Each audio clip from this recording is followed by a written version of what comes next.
ప్రస్థానం దగ్గరికి వస్తుంటే మీ ప్రస్థానం తర్వాత మీకు విపరీతమైన ముఖ్యంగా యూత్లో విపరీతమైన క్రేజ్ వచ్చింది. దానికి ఆటోనగర్ సూర్యకి మధ్యలో చాలా అంటే ఎంత అండి గ్యాప్ దానికి దీనికి? ఇక ఆల్మోస్ట్ అదే రిలీజ్ 4 years అయింది కదా ఆటోనగర్. 4 yearsకి అసలు ఏంటి ఏమంటారు 1000 కన్నులతో ఎదురు చూస్తున్నామనే మాట మీ విషయంలో జరిగింది. అంటే ఏంటి ఎప్పుడు వస్తుందా ఆయన సెకండ్ సినిమా అన్నది అంత క్రేజ్ చూశారు మీరు ఆల్మోస్ట్ అప్పుడు. అంటే ఇప్పుడు ఆడియో ఫంక్షన్స్కి వెళ్ళినా కూడా జనాలు క్లాప్స్ కొట్టే రేంజ్కి మీరు వెళ్ళిపోయారు. అప్పుడు ఆటోనగర్ సూర్య తర్వాత అది కొంచెం డ్రాప్ అయింది డెఫినెట్గా. అది ఏంటి ఏం జరిగింది అసలు? ఏంది అంటే అంత ఎక్స్పెక్టేషన్సా లేకపోతే ఏంటి? అంటే నేను రీజన్ అంటే మనకు ప్రస్థానం జనాలు అంత డీప్గా రిసీవ్ చేసుకుంటారని కూడా అది చేసేటప్పుడు నాకు తెలియదు. జస్ట్ నేను మోర్ ఆఫ్ నేను ఫీల్ ఓరియంటెడ్ పర్సన్. అంటే ప్రస్థానంలో రాసిన డైలాగ్స్ కానీ ఆ సీక్వెన్సెస్ కానీ ప్రస్థానం స్టోరీ ఐడియా కానీ అవన్నీ కూడా వచ్చేసి ప్రస్థానం తీసిన తర్వాత చాలామంది నన్ను అడిగారు, అంటే మొత్తం ప్రపంచంలోని పుస్తకాలను చదివేసావా, ఏమైనా మిగిలి ఉన్నాయా? సో అటు ఇంగ్లీష్ లిటరేచరు తెలుగు లిటరేచరు ఇవన్నీ అయిపోయినాయి కదా, సో అది అన్ని చదవకపోతే ఇలా రాదు. అసలు ఫస్ట్ ఆఫ్ ఆల్ ఆ రైటింగ్కి అప్రిషియేషన్ వస్తుందని తెలియదు నాకు. అంటే ఏదైతే నా ఉద్దేశంలో ఏ సినిమా అయినా ఇది మన స్ట్రెంగ్త్ ఆఫ్ ఫీలింగ్ బేస్ చేసుకుని ఉంటుంది. ఆ ఫీలింగ్కి అన్ని ఫోర్సెస్ యాడ్ అయ్యి వస్తూ ఉన్నప్పుడు అది డెఫినెట్గా ఏదో చూసిన వాళ్ళందరిలోనూ ఒక ఫీలింగ్ ఇగ్నైట్ చేస్తుంది అనేది నేర్చుకున్న ప్రస్థానం తర్వాత. ఎందుకంటే ప్రస్థానం నిజంగానే ఇంత నచ్చిందా జనాలకి అని తెలుసుకోవడానికి నాకు 1 year పట్టింది, 1-2 years పట్టింది.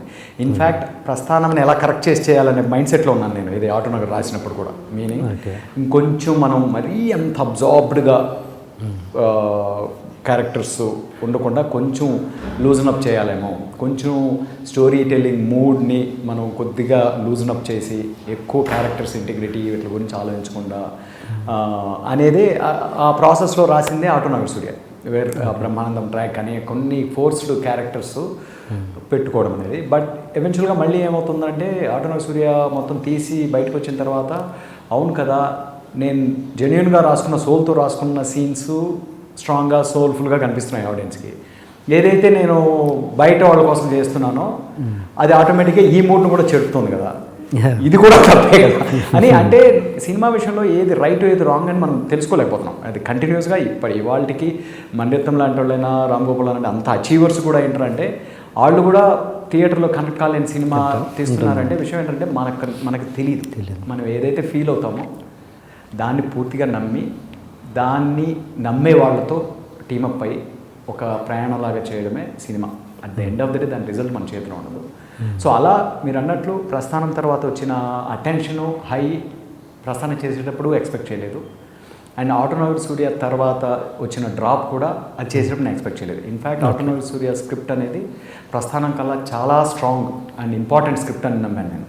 ఇంపార్టెంట్ అంటే ఇన్ టర్మ్స్ ఆఫ్ ఒక ఫిలసాఫికల్గా లైఫ్లో what is right and what is wrong అనే ఒక స్ట్రాంగ్ పాయింట్ ఆఫ్ వ్యూ ఉన్న స్క్రిప్ట్ ఆటోనగర్ నా ఉద్దేశం ప్రకారం. ఇవాళకి కూడా ఆటోనగర్ సూర్య స్క్రిప్ట్ వచ్చేసి ప్రస్థానం కన్నా ఎక్కువ విలువైన స్క్రిప్ట్ అనుకుంటాను స్క్రిప్ట్ స్టేజ్ వైజ్గా ఇన్ టర్మ్స్ ఆఫ్ నా వ్యూ ఆఫ్ లైఫ్ ఎక్స్ప్రెస్ చేయడంలో. బట్ యాజ్ అ సినిమా ఏంటంటే నేను చూడలేను ఆటోనగర్ సూర్య 5 నిమిషాలు కూడా ఇవాళ చూడలేను. ఎందుకురా అంటే అన్ని ఫోర్సెస్ మనకి మన మైండ్లో ఉన్న ఫీలింగ్కి అగెన్స్ట్గా పనిచేస్తూ వస్తే చివరికి మిగిలిపోయిన ఒక ప్రాసెస్. అంటే రోజ్ మేరీస్ బేబీ అనుకుంటాను ప్రస్తుతం. I don't know, rose Mary's baby అనే ఒక మూవీలో కాన్సెప్ట్ ఉంటుంది. అంటే మనం మన ప్రోడక్ట్ని ఎంతో ప్రేమించి చూస్తాము, బట్ అన్ని ఫోర్సెస్ దానికి అగెన్స్ట్గా పోతూ ఉంటాయి.